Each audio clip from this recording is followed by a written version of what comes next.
성경에는 여러 종류의 축복 기도가 기록되어 있습니다.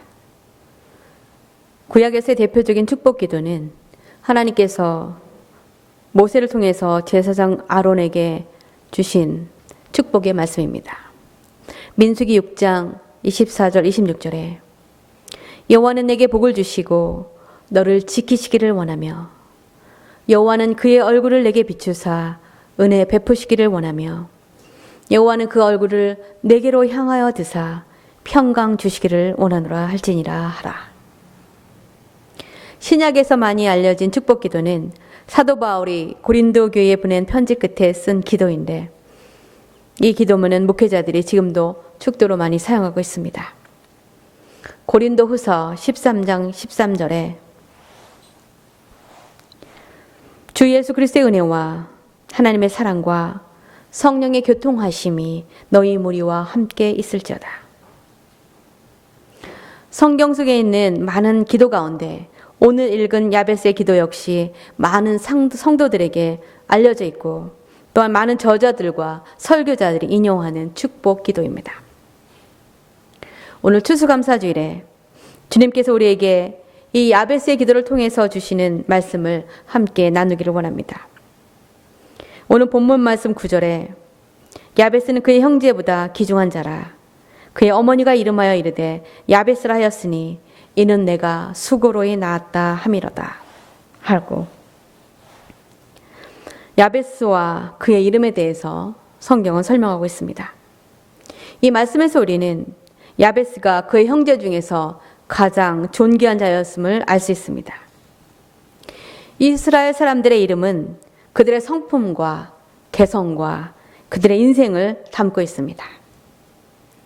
야베스라는 이름의 뜻은 슬퍼하다, 근심하다, 고통스러워하다 이기 때문에 그의 이름은 출생부터 그의 삶이 고통 가운데 있었음을 나타내고 있습니다. 그럼에도 불구하고 그가 형제 중 가장 높임받게 된 것은 그가 자신의 처한 불행과 고난을 믿음으로 기꺼이 감내하고 하나님의 말씀을 믿고 하나님의 약속의 말씀을 따라 의지하여 기도하는 삶을 살았기 때문입니다. 이스라엘 국기에 그려져 있는 별이 다윗의 별이라고 불릴 정도로 유대인들의 존경을 받는 다윗왕도 말할 수 없는 고난을 겪으며 하나님만을 믿고 사랑하고 의지하는 법을 배웠습니다. 그는 전능하신 만군의 여호와의 이름을 믿고 이스라엘군을 대표해서 적군의 장수 골리앗과 맞서 싸워 승리했고 또한 자신들의 백성과 나라를 구하기 위해 수많은 전쟁에 나가기 전에 항상 그는 무릎 꿇어 하나님께 기도해서 하나님의 인도하심을 구했습니다. 그리고 그는 자신의 일생을 하나님을 사랑하고 하나님의 말씀에 순종하는 삶을 살았습니다. 이러한 이유로 하나님께서는 그에게 전쟁에서 승리하게 하셨고 그의 왕위를 약속하신 대로 지켜주셨으며 유대인들은 그를 이스라엘의 가장 위대한 왕으로 칭송하는 것입니다. 신약 성경에서 예수님도 죄인들을 구원하시기 위해서 십자가에서의 고난을 기꺼이 감당하시고 자신의 생명을 희생하시기까지 하나님의 말씀에 순종하셨기 때문에 하나님께서는 예수의 이름을 가장 높고 존귀한 이름이 되게 하셨습니다. 빌립보서 2장 8절 9절에 사람의 모양으로 나타나사 자기를 낮추시고 죽기까지 복종하셨으니 곧 십자가에 죽으심이라. 이러므로 하나님이 그를 지극히 높여 모든 이름 위에 뛰어난 이름을 주사라고 기록하고 있습니다. 고난과 역경을 믿음으로 이겨내고 하나님의 뜻과 영광을 위해 희생하고 헌신하는 자들은 하나님과 사람에게 존귀의 여김을 받게 되어 있습니다. 인류 역사상 가장 아름다운 음악을 남긴 사람이 있었습니다. 그러나 그의 삶은 불행했고 고통과 불운의 연속이었습니다. 10살도 되기 전에 어머니와 아버지가 돌아가셨고 그를 키워준 큰형은 자기가 먹여 살려만 하는 동생을 미워했습니다. 그는 어른이 되어서도 그의 삶은 쉽지 않았습니다. 첫 부인과의 사이에서 7명의 자녀가 있었는데 결혼 13년 만에 아내와 사별하고 또다시 결혼해서 13명의 자녀를 더 얻었습니다. 20명이나 되는 자녀 중에 10명은 어려서 이미 죽었고 다른 한 명은 20살쯤에 잃게 됐고 또 다른 한 명은 정신적 지체였습니다. 그런 노년에 뇌혈로 쓰러져서 반신불수의 시력까지 잃게 되었습니다. 그러나 그런 아픔과 상실감 속에서도 계속 음악을 작곡했고 그의 곡들은 수많은 사람의 영혼을 완전히 사로잡을 만큼 웅장하고 장엄한 찬양과 경배와 감사의 노래들은 불후의 명작들이 되었습니다. 그는 바로 독일의 독실한 루터교 신자로서 세계 역사상 교회 음악 작곡가들 중에 가장 뛰어나다고 하는 요한 세바스찬 바하입니다. 그가 이처럼 심오한 믿음과 찬양의 세계를 음악으로 작곡할 수 있었던 것은 그가 인생의 고뇌와 아픔을 그 어느 누구보다도 더 깊이 체험했기 때문입니다. 그는 자신이 작곡한 칸타타나 오라토리의 마지막 부분에 SDG라는 글자를 항상 적어 놓았습니다. 이것은 솔리 데오 글로리아라는 라틴어의 첫 번째 글자들인데 이것은 오직 하나님의 영광만을 위하여라는 뜻입니다. 바하는 유명한 올겐 연주자였고 훌륭한 작곡가였습니다. 그러나 그가 사랑하는 가족을 너무나 많이 잃은 인생의 아픔과 고통 속에서도 하나님의 영광을 위한 찬양곡을 만든 것처럼 우리도 우리의 고난의 삶 가운데서도 주님의 영광을 위해서 살아가야 할 것입니다. 어떤 사람들은 야베스의 기도를 자신들의 삶의 지경을 넓히고 더 많은 축복을 하나님께서 야베스에게 허락하신 것처럼 자신도 축복해 달라고 야베스의 기도를 인용해서 기도하기도 합니다.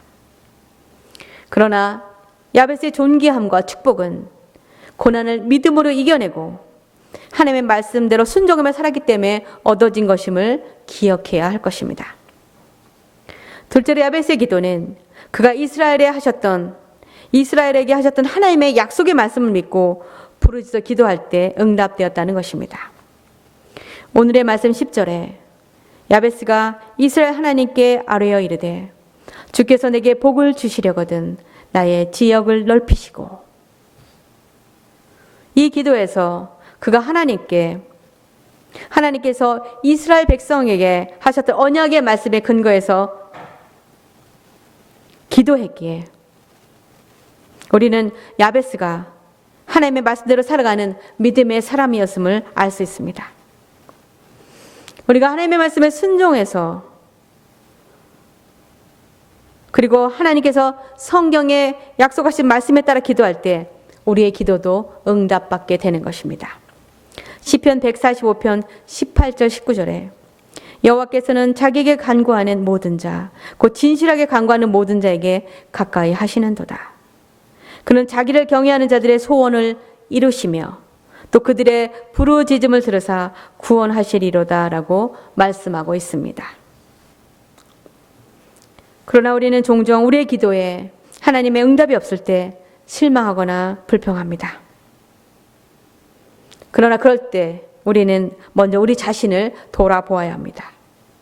우리가 과연 하나님의 말씀대로 살아가고 있는지, 우리의 삶의 우선순위를 하나님을 경배하고 예배드리는 것에 두고 있는지, 우리가 온 마음을 다해 하나님을 사랑하고 다른 이들을 돌아보고 사랑하고 있는지, 만약 그렇지 않다면 우리는 우리의 기도가 응답되지 않는다고 불평할 권리도 실망할 이유도 없는 것입니다. 우리는 하나님께 먼저 기도하기 전에 먼저 우리의 마음의 동기와 행동이 하나님의 말씀에 따라 바르게 살아가고 있는지 먼저 점검해야 합니다. 우리가 하나님의 말씀을 믿고 그분의 말씀대로 살아갈 때 하나님께서 성경에 약속하신 대로 우리의 기도에 응답해 주십니다. 요한복음 15장 7절에 너희가 내 안에 거하고 내 말이 너희 안에 거하면 무엇이든지 원하는 대로 구하라. 그리하면 이루리라.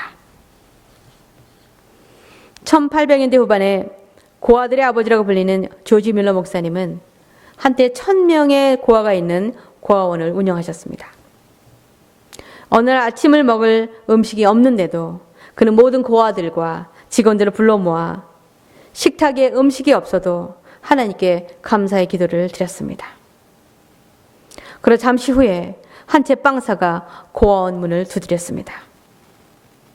그는 뮬러 목사님에게 이렇게 말했습니다.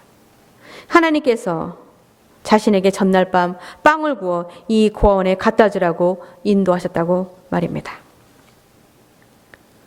아이들에게 그 빵을 나눠주기 전에 우유 배달원이 고아원 문을 두드렸습니다. 그는 자신의 우유를 실은 차가 고장이 나서 배달을 가지 못하게 되어서 고아원에 우유를 주고 싶다고 말했습니다. 조지 뮬러는 하나님께서 고아들을 먹일 것이라는 믿음을 가지고 기도했기에 하나님께서는 그가 구하는 대로 이루어 주신 것입니다. 야베스는 그가 겪는 고통스러운 삶에서 벗어나게 해달라고 하나님께 오늘 본문 말씀 10절 후반부에 이렇게 간구했습니다. 주의 손으로 나를 도우사 나로 환난을 벗어나 내게 근심이 없게 하옵소서 하였더니 하나님이 그가 구하는 것을 허락하셨더라. 야베스는 고통받는 자신을 자유롭게 해주실 분이 전능하신 하나님 한 분이심을 믿고 기도했기 때문에 그의 기도를 하나님께서는 들어주신 것입니다. 야베스는 고난과 어려움 속에서 자신이 의지해야 할 분은 오직 하나님 한 분뿐이시며 자신을 고통에서 축복의 삶으로 변화시킬 수 있는 분 역시 하나님뿐이심을 깨달은 것입니다. 그러나 만약 그의 삶에 고난이 없었다면 그는 하나님이 어떤 분이신지 진정으로 깨닫지는 못했을 것입니다. 스위스의 종교개혁가였던 존 캘빈은 이 세상에 고통이 많은 것은 천국을 사모하는 마음을 가지게 하기 위해서다라고 말했습니다. 다시 말해서 우리 인생에 고난이 없고 걱정이 없다면 거의 모든 사람들은 하나님을 찾지도 않을 것이며 또 천국에 대한 소망도 갖지 않게 될 것이라는 말입니다. 그러나 이 세상에 우리의 힘과 능력으로는 해결할 수 없는 수많은 문제와 고난 앞에서 우리에게 소망이 없다는 것을 알게 될 때 우리는 하나님을 찾고 그분의 도우심을 간절히 구하게 되는 것입니다. 만약 우리 삶이 아무 어려움이 없이 너무 순탄하고 평안해서 주님을 찾지도 않고 믿지도 않아서 우리가 영원한 생명을 얻지 못한다면 그런 평탄한 삶은 세상 사람들의 눈에는 복받은 것처럼 보일지 모르지만 실상은 영원한 죽음의 길로 가게 되기에 그것은 결코 축복이 아니라 돌이킬 수 없는 불행이 되는 것입니다. 그러므로 우리가 비록 고단한 삶을 살아가더라도 우리가 매일 하나님을 찾고 그분의 도우심을 구하며 하나님의 말씀대로 살아가게 된다면 우리의 고난은 불행이 아니라 축복이 되는 것입니다. 시편 119편 67절 68절에 고난당하기 전에는 내가 그릇 행하였더니 이제는 주의 말씀을 지키나이다. 주는 선하사 선을 행하시오니 주의 율례들로 나를 가르치소서. 이스라엘 백성들이 하나님이 주신 약속의 땅 가나안에 들어가기 전에 척박한 광야 생활을 통해 하나님만을 경배하고 하나님의 말씀에 순종하는 법을 배워야만 했었던 것처럼 우리도 하나님의 나라인 천국에 들어가기 전에 이 세상을 살아가는 동안 하나님만을 의지하고 경외하며 그분의 말씀에 순종하는 법을 배워야 합니다. 메마르고 거친 광야 같은 삶 속에서도 하나님께서 우리에게 주신 작은 것에도 진정으로 감사하고 하나님의 나라와 그의 의를 먼저 구하며 살아갈 때 하나님께서는 우리가 생각지도 상상하지도 않은 큰 축복을 허락해 주십니다. 영국에서 종교적 자유를 찾아서 102명의 청교도들이 메이플라워를 타고 1620년 11월 11일 미국 플리무스 항구에 도착했습니다. 그러나 그들이 도착하자마자 그들은 강한 바람과 눈보라와 질병과 식량 부족과 야생동물의 위험과 당장 잘 곳이 없는 절망적인 상황에 직면해서 결국 그해 겨울에 절반 이상이 사망했습니다.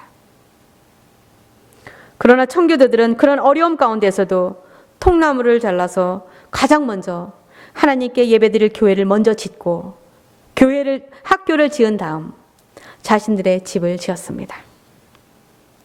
그들은 철저한 주일 성수와 11조 생활과 경건한 삶을 살았고 북미의 개척자이자 믿음의 조상이 되었습니다.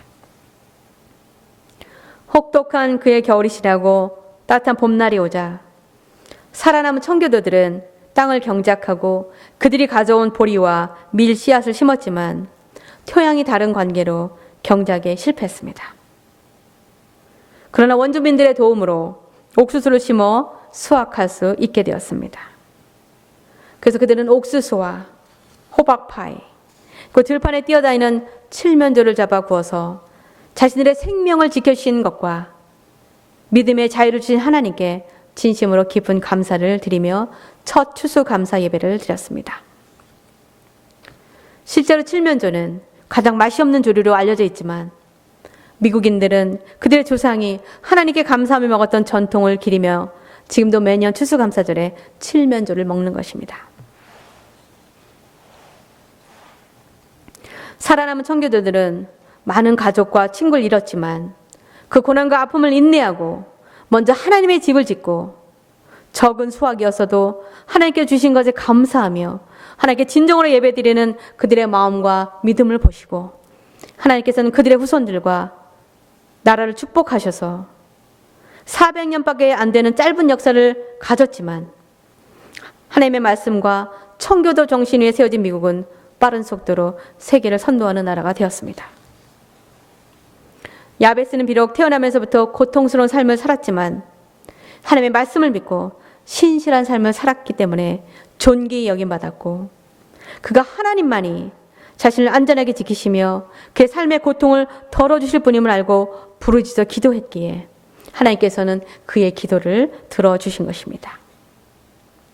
진정한 축복은 우리의 고난의 시간이 지나야 주어짐을 기억하고 이 추수감사주일에 비록 오늘 우리의 삶이 버겁고 힘들더라도 우리에게 주어진 삶에 감사할 때 하나님께서는 하나님의 약속의 말씀을 믿고 기도하는 자에게 더 큰 축복을 예비하고 있음을 믿습니다.